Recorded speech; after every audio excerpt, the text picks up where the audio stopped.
Hello students. So in this tutorial we will have a look at a basic logical formulas. So my next formula is equal to, let's see, G11. So J11 is this, and I want to see whether it is equal to the value in M8. So this is M8. So both have values 280, 280. So the Excel will give me the answer as true because the condition is true.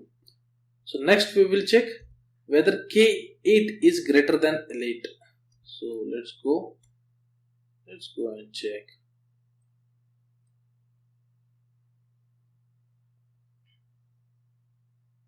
This is K8. We will check whether it is greater than L8. No, it is not greater than, because value is 200 and L8 has got 250, so it is less. So my answer will be false. Next, we will check whether value in L10 is greater than or equal to L9. So let's go and check. Equal to,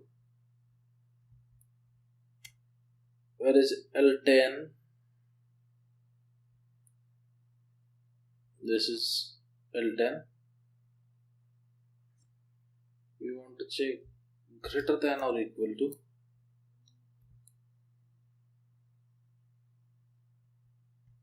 L9.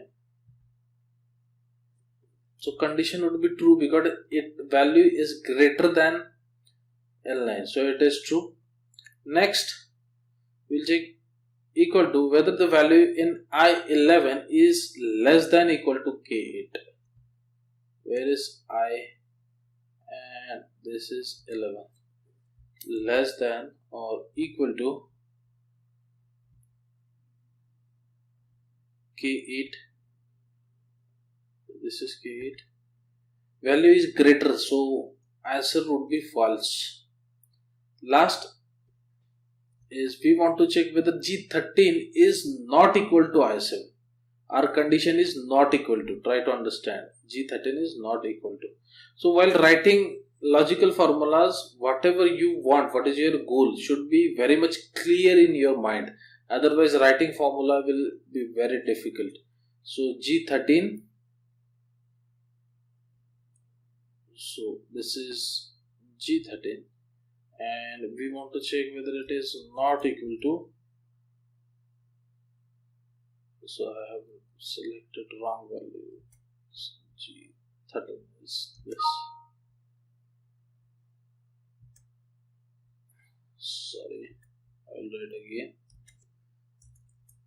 G13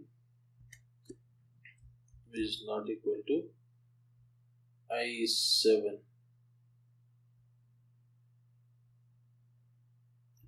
It is equal to. Actually, both are 90-90, so my answer would be false because we wanted not equal to. So this is how logical formulas are written, and you get the answer in true and false. So in this tutorial, we are just gone through the basics, writing formulas, what are mathematical operators, logical operators. And next session we will start writing a bit of inbuilt functions in Excel. So keep on watching, keep on learning. Thank you very much.